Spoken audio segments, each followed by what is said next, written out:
Hello and welcome to another episode of A Voice for All. I am your host, Jamila Gamble. And if this is your first time watching A Voice for All, I want you to know it is the only show on Rogers Television that promotes disability awareness and education and gives a voice to all disabilities. So thank you so much for tuning in. Like you know, on A Voice for All, we love to promote moms. And our guest here, you are not just any mom. You are an advocate. You ran for a school board trustee. Who are you, Mrs. Chatwin? Tell us about yourself. I'm the mom of 3 children, and I guess going back just most recently, I ran for the Peel District School Board for Ward 6 and 11. And can I just stop you there? Yeah. People were stealing Bernadette signs. If you were stealing Bernadette signs, shame on you. Go back, Bernadette. There was 82 signs stolen. Wow. Okay, but you know what? Thank you for running, though. Thank you for putting that effort in, and I'm hoping the next elections you do run. Yes, it was a great experience, and I was really happy to have had that experience, and I've met a lot of wonderful people.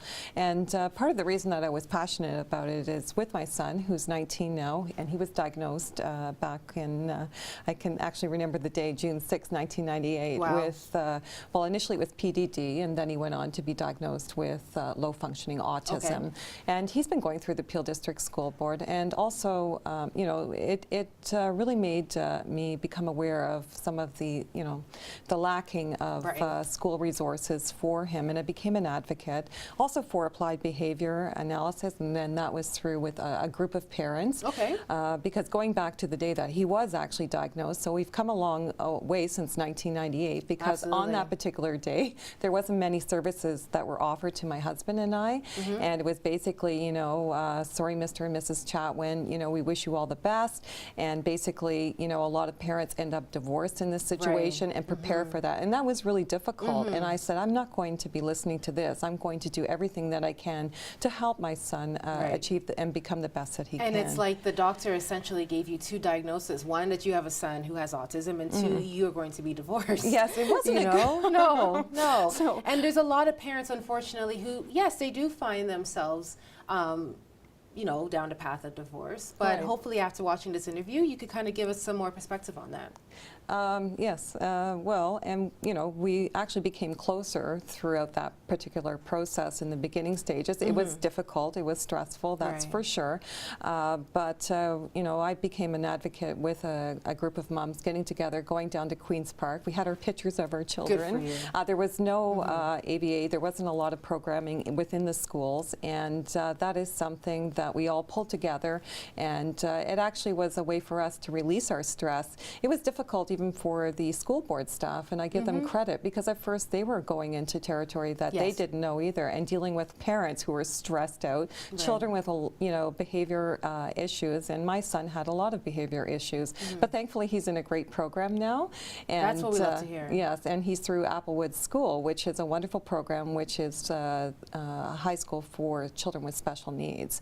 And so when he's at school and he's walking in the hallways, I'm not worried about bullying. Right. There is such a wonderful, like even with the staff that are there, because they can actually look upon each other for to have support, and they need support as well, and including with the parents. And you know, with the internet as well, it's opened it up, so there's not that sense of loneliness, because Right. that's another thing with parents with children with special needs. They lose their sense of community. But not anymore. Not anymore. Yeah. Not so, you know, because before, you know, it would end up being that your child would be, you know, going to a typical developing school, let's say the neighbors, and so there would be a lot of different events that were going on. So the experience with my daughter and the experience with my son, you know, initially when she went through high school were very different. So let's go back to when 1980... 1998. 1998. So let's go back to 1998 and how the resources were then. How do you find our community has changed since 1998? Do you find we've made great gains, or do you find that we still have a ways to go? No, we've made a lot of great gains along the way, and that is because now, you know, you're talking to people and you're saying, oh, you know, my son, if he was acting up, or you know, we would be nervous before to go into restaurants because people would be looking at you because he's making different noises, or he's not able to communicate because his lack of verbal skills. And you know, now you can go out and people are just, oh, that's so, you know, that's they know what it okay. is. They know what it And is. which reminds yeah. me of the story you told me when we first chatted about WestJet. If you Yes. could just tell me quickly what they do for your son when you guys fly. They are wonderful. Yes, we were in the Bahamas, or not Bahamas, sorry, Bermuda, and it was a big storm that was coming in, so they weren't able to get the aircraft out with the storms. So my son, the way he is, he also has OCD, so meaning that, you know, he wants like that plane's supposed to be leaving, Yes. was supposed to be leaving at 3 o'clock, and it's supposed to be leaving at that Yes. time. And No ifs, ands, or and he buts. would not like the plane is different. Actually, you have to walk out on the tarmac, and the Right. plane is out there. And it was just storming. It was like 5 o'clock. It had been delayed for a few hours. He was really upset, and it was so wonderful. Actually, from WestJet, the pilot came out and he said, "It's okay, you know." He said, "What's his name?" And I explained the situation, and he said, "No problem. You know, if Mitchell wants to stay here." And he actually talked to him, and he goes, "You know what? Good. Are you hungry?" And he went inside and he got him a sandwich because there was everything was closed down at in the Bermuda airport. While in 1998, that may not have happened. So that Yeah. goes to show you how much as a community we have grown the awareness of autism Yes, is now absolutely. known. But as a mom, what words of encouragement would you give to new mothers who are just finding out they have a child who's been diagnosed with autism? Not to be strong, to actually reach out to many places to get support.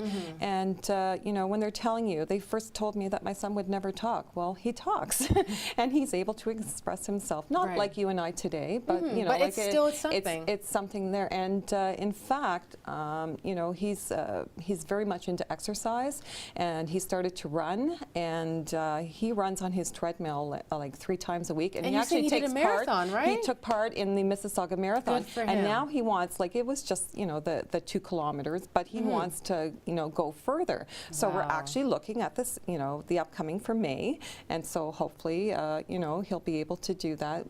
Either my husband or for I will him. run along with him. Good for but him. you know what? He's really excited about it. So all the things, because on that day of June 6, 1998, I always say, like, a lot of my hopes and dreams were, you know, like at that particular day, because it sounded so horrible, but in fact, it wasn't that bad. So to parents, you know, don't give up. Yeah. And I mean, the road is, you know, it's going to be rocky. You need a lot of support, but there are so many wonderful gains made along the way. And yes. And so- even though he has a diagnosis of autism, first and foremost, he is a young man. Yes. And he is a young man who has interest, Yes. and running is his interest It right now. absolutely you know? is.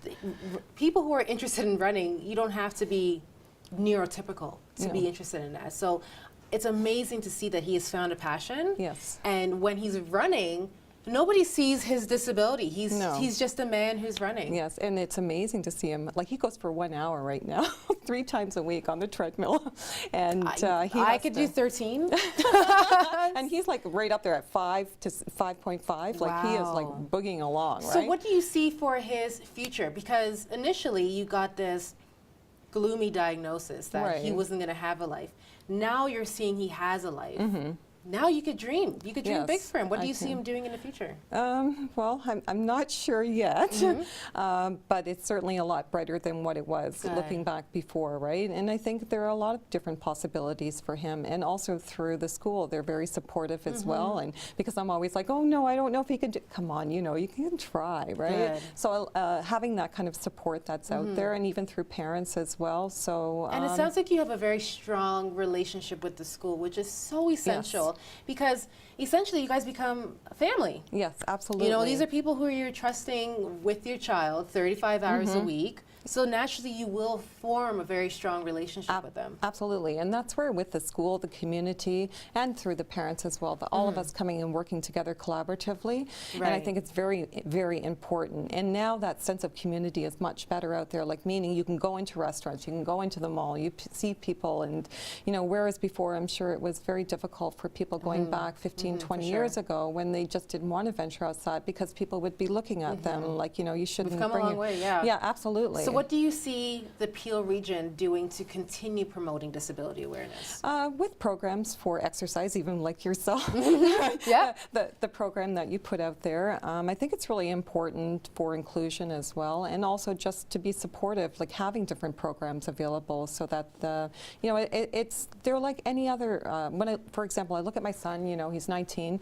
I think about into the future, and I say, he wants to be doing things on his own as well, being amongst his peers, and that just brings me to another point that I'm very concerned. Just one thing that I think that this we need to kind of focus on. We have a minute, so we could. Okay, and just yes, it just has to do with the fact that a lot of children or adults, as they become 21, they age out of the school. Yes. And then this is really unfortunate because it's a 3-year waiting list. And somebody said to me, "Oh, well, why don't you put them on the waiting list now?" It doesn't work that way. You have to be 21, and then you get put on that waiting list. Oh, and I think it's very difficult for parents right now that are out there, because they need to have that sense of community for their adult children. They're still your child, and they're at home. Yeah, so that's regardless of something the I'm age. really hoping that they're going to start to look at. And so I could go off on a tangent about that. You know what, but we're though, and good. I'm glad you brought that up because this is an issue that needs to be addressed. And like Bernadette says, my partner and I do have a nonprofit organization called Empower Me Dance, Fitness and Education, and it is for adults 18, not 21. 18, and we are promoting inclusion and a fit and healthy lifestyle. So this is things that your son and other people could benefit from. And if you are a business owner and you see a possibility to have a free program for your individuals with disabilities, please open the door, let them in. We need more programs. And what I love the most about you is how much courage you have and how much strength. So I hope that any parent who has watched Bernadette this evening, that you feel inspired and you feel that you could keep going. You may have gotten a diagnosis, but that is not the end of your child's story. Thank you so much, Bernadette, for being on A Voice for All. And again, I encourage parents who are watching this evening to keep the faith, keep the strength.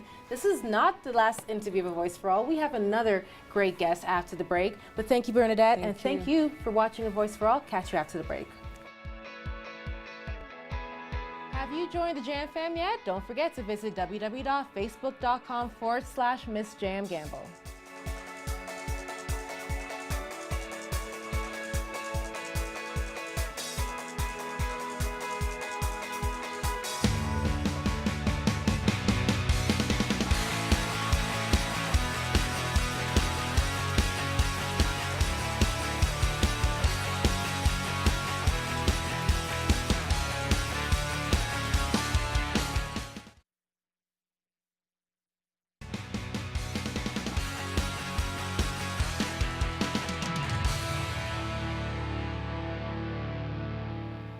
Welcome back to A Voice for All. I am your host, Jamila Gamble. Again, like I always remind you, I love to hear from you, so be sure to tweet me, join the Jam Fam. Please send me your messages, send me your show suggestions. Your opinion means so much to me. That's why the show is called A Voice for All. Going back to what I was saying last week about promoting frontline staff in our community. Again, I have Leanne and Priya, who work for the Peel District School Board. Leanne is an educational resource facilitator, and Priya is a DECE, which is a designated early childhood educator. Whew, got it all out.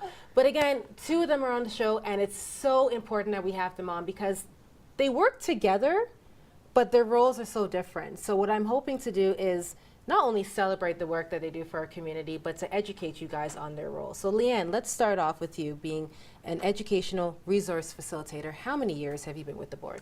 This is my 11th year. Wow. Congrats. Thank you. Congrats. Tell me more about your background. My background is in education. I am a high school teacher. I have a master's degree in education. Wow. I taught English and social studies in secondary school for 10 years and then made the choice to stay home with my children. Thought I would eventually teach again, came back into the Peel system as an EA and have just remained there for various reasons. But you're still educating, right? Absolutely. That's the main goal. And Priya, what about you? I've actually just started with the Peel Board. Oh, welcome. Thank you. So I've only been here since September. Aww, Yeah. she's a newbie. Aw, welcome. Thank you. And how has it been?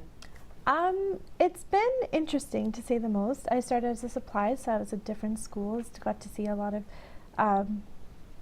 different environments, but it has been pleasant for the most part. And, yeah. And so going back to your individual roles, because we could find in a kindergarten setting a DECE and an ERF, and one may walk in and go, so why is there so many grown-ups and what do you guys do? So Leanne, what would you do in a classroom setting?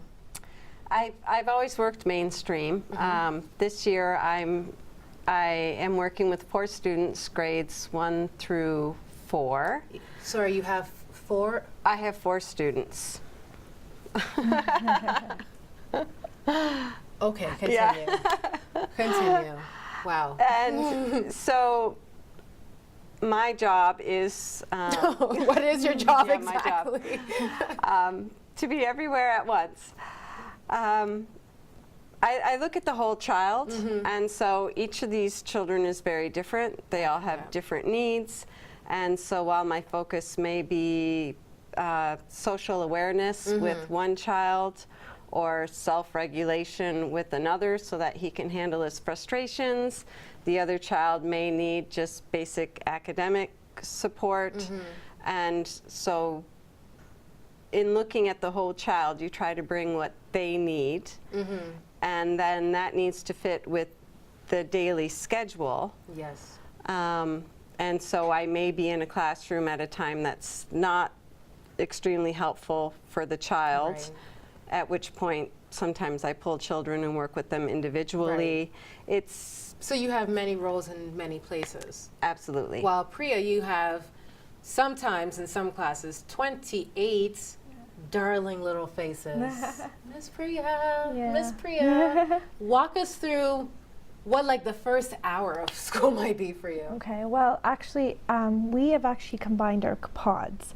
So we actually have 60 kids together. Let's all just hold on. Wow, okay, Yeah. go on. I mean, there are there's actually 5 facilitators in the class. You need Jesus in for that many kids. Yeah, but yeah, so it's morning greeting them, outside with them for the hour, and then bringing them in and doing inquiry-based learning with all, so they go back and forth as they Right. please. So yeah, just really getting to know your children and what their interests are, and bringing that into the classroom as well as outside. And so you guys just both brought up a really good point in the sense of what your mornings are like. One might say kindergarten is just playing. What are they learning and playing? But you just talked about, you know, inquiry-based learning. While you with your 4, who might as well have your own classroom, you're all over the place, you know. So Leanne, tell me, like, briefly, how do you structure, say, your lessons for your students? How do you adapt it to their needs? A lot of it's just on the go, Mm-hmm. depending on what state they arrive in the morning. Absolutely. Much of it could be working through social issues that have come up through the day. That's part of why I love my job. Yeah, Every day is new. unpredictable. Right. Every day is the children are new. Each of them is unique. So you just have to be extremely flexible. You can also decide if a lesson is becoming too frustrating, or you feel it's beyond the child, that this child has now done enough. Yes. So it's So It's a lot for of you on to the help go. them, right? Okay, so that's amazing that you're able to do that and know how to tweak and adapt to essentially get the best out of their learning. that's the attempt. You want the educational system to be a safe and successful place for them. So you don't always succeed, but you do your what best. you can, and that's Yeah. what matters. With 60 children, someone might, you know, who's watching might say, "Oh, kindergarten, 60 kids, they're playing." But there's more to kindergarten. So tell me a little bit more about the inquiry-based learning. So it's a lot about what the children's interest is. So if you know, they've learned about a building, they were out on the weekend and they learned about a building, it's about bringing that into the environment. So Right. really teaching them what a building is, a foundation, and how you build it, or what is in a building. What's more to the building, using our resources like YouTube or Google to really find out what goes on and how it's built, and then letting them build their own and make a blueprint, and then talking about the materials they need. But once again, they could be interested in that in a week or a day. Yes. So you have to kind Or a of minute. exactly. And there's 60 kids, so not all 60 are going to be interested in that. So it is tweaking it in individual, but you have to know your children in order to do that, right? Very well said. yeah. And the reason why I wanted to bring up how many students each of them have is because, in my personal opinion, there's a lot of praise that goes to, say, the teachers in the classroom. That, the teachers, oh, thank goodness for teachers, they do all this. But there's people who we often believe are behind the scenes, and really, these two ladies are not behind the scenes. They are on the front line. They are doing what they can for their students. And this is why I said we need to celebrate all of our Peel Board staff, especially those who work with our most vulnerable students. How do you deal, say, after a very hard day of work? What do you do to release and just get back on track so you're ready for another day? I start the day very early running. And that relieves a lot of my stress so that I hit the school and I'm feeling calm. And what do you do, Priya? You know what? I might, like I said, it's only been a little. I've only been Oh, in the she's in newbie mode. I just love it. I just take it in, and it's all so good. We'll talk to you next year.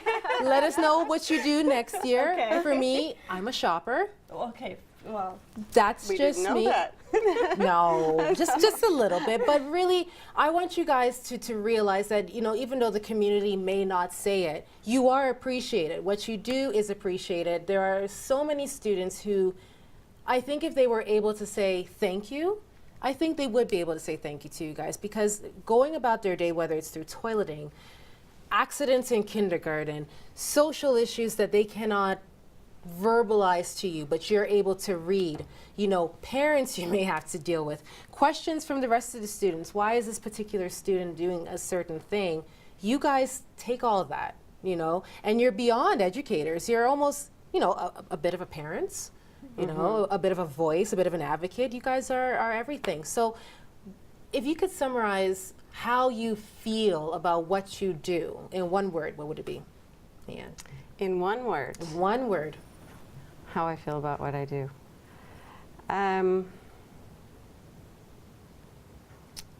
Integral. Perfect word. Priya? passionate. Love the newbie spirit. Love the newbie spirit. And I hope who's ever watching, if you are an educator yourself and maybe you're feeling a little underappreciated, know that you are appreciated. Know what you do in the community is recognized, it's needed. There are so many students who, without, I think, people like you, their day might be a little bit harder. So congratulations on what you guys do. Really, 60 kids, 4 kids, AKA running your own classroom. And again, any educators who are watching, thank you. We appreciate you. You guys are doing a fantastic job. And to parents, if you are a parent who has a special needs child, and if you could ask yourself, when was the last time I said thank you to my DECE or thank you to my TA, maybe you should do that the next time you see them. So this has been another awesome, awesome episode of A Voice for All.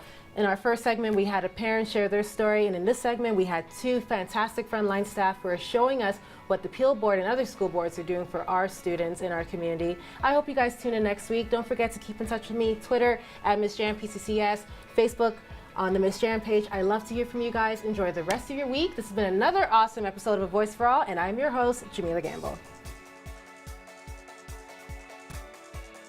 Don't forget to connect with me on Twitter at Miss Jan PCCS. I would love to hear from you.